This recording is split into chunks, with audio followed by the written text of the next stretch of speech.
المثل الإنجليزي يقول: من كان في داخل الشجرة لا يستطيع أن يرى أوراقها، يعني لا يستطيع أن يرى حجمها وامتدادها. هنالك إخوة كرام نحترم عقلهم ودينهم والتزامهم، لكنهم بسبب الظروف المأساوية التي تمر بها الأمة وخاصة في سوريا لا يستطيعون أن يروا أبعد، أو لا يستطيعون أن يروا الشجرة بكاملها من جهة، ومن جهة أخرى بسبب قناعاتهم الدينية الإسلامية التي تحتاج إلى بعض الملاحظات لا يصدقون خيرا يأتي من الشيعة، باعتبار موضوع التقية، باعتبار كلام يقال انه في مشروع ما يسمى كذا وكذا، باعتبار كذا وكذا، باعتبار لو رأوا. ومع ذلك قلنا نحن علنا في قبل المؤتمر الصحفي قبل الأخير علانية: يا سيد علي خامنئي، لو أنك حررت القدس وأصبحت بديلا عن أمريكا كقوة عظمى، سيبقى مذهب أهل السنة والجماعة هو الأشمل والأقوى والأبعد تاريخا ومستقبلا والأكثر تأثيرا.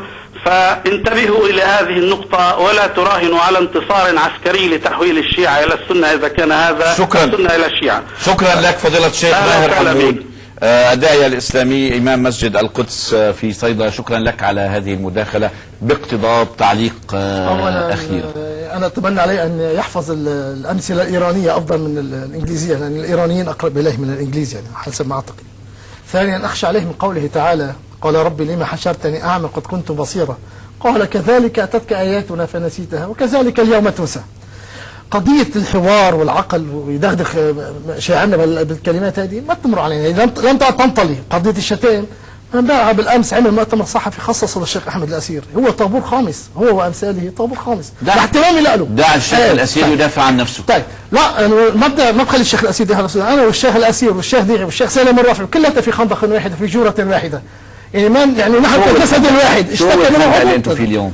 نعم، شو الخندق؟ شو اسمه الخندق؟ خندق نصرة المظلوم. 7 سنين شباب في سجن رومية. خندق نصرة المظلوم، الناس تقتل على الحدود من الاطفال والنساء وتغتصب ابناء السنه. هو ليس سني يا شيخ ماهر حمود، انا بقول لك ايه، ليس روح يعمل شيعي، انا بعتقد هيك.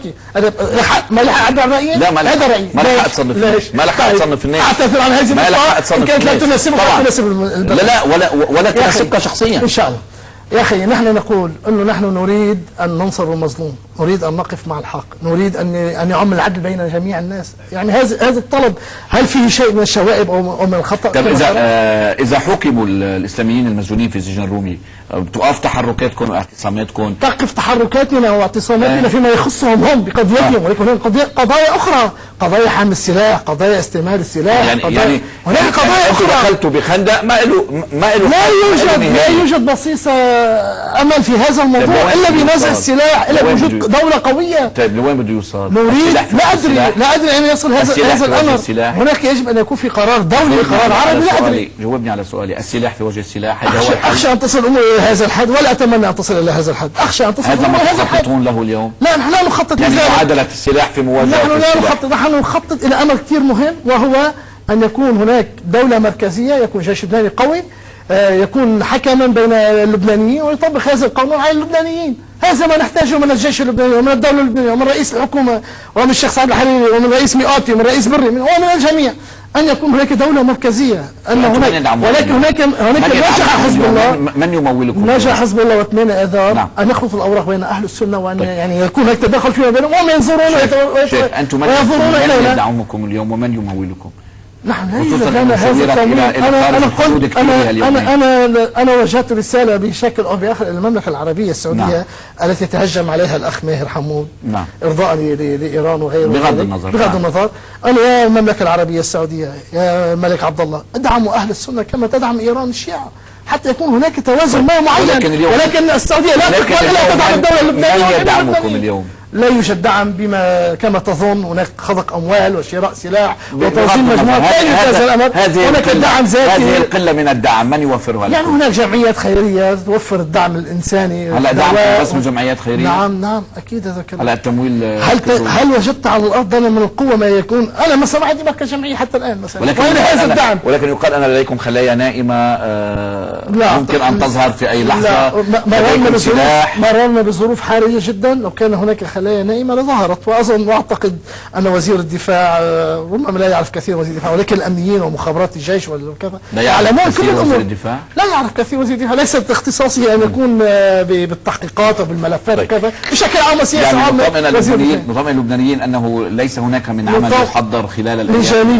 من جانبنا أنا أطمئن اللبنانيين يعني، وأطمئن أيضا حزب الله، وأدعو حزب الله إلى الحوار، وأدعو حزب الله إلى بعد النظر. والقضية السورية لوثت حزب الله كثيرا، ونحن لا نتمنى له ذلك لأنه فصيل لبناني. نحن وحزب الله والقوات اللبنانية والتيار العوني، وكلنا في خندق واحد وفي سفينة واحدة.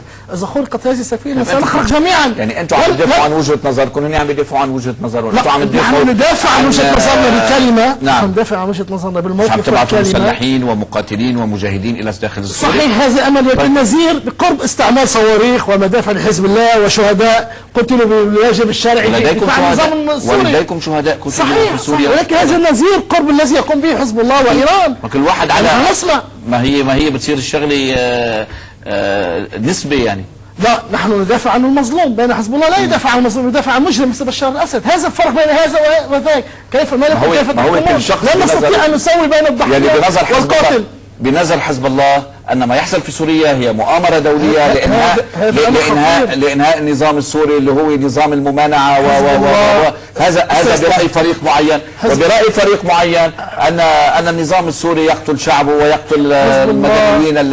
يعني اليوم في وجهتين نظر، ما فينا نحن نحكم على حزب الله حزب ولاية الفقيه، بمعنى أن له خلفية شرعية ودينية. هل الخلفية الشرعية والدينية تأمر حزب الله أن يقف بجانب ملحد قاتل مجرم حرس حدود إسرائيل 40 سنة هو بشار الأسد؟ عم تطلق الصفات، عم تطلق صفات يعني. لا أطلق حزب الله، أطلق على النظام السوري. اليوم في وجهتين نظر. يعني اليوم في وجهتين نظر. يعني عملت الشيخ ماهر انه هيدا لا ينتمي الى اهل السنه، هيدا لا هذا ما اسمعه من الشارع السني صراحه. يعني انا اصلا ما اسمع بس نحن لا يوصف الواقع.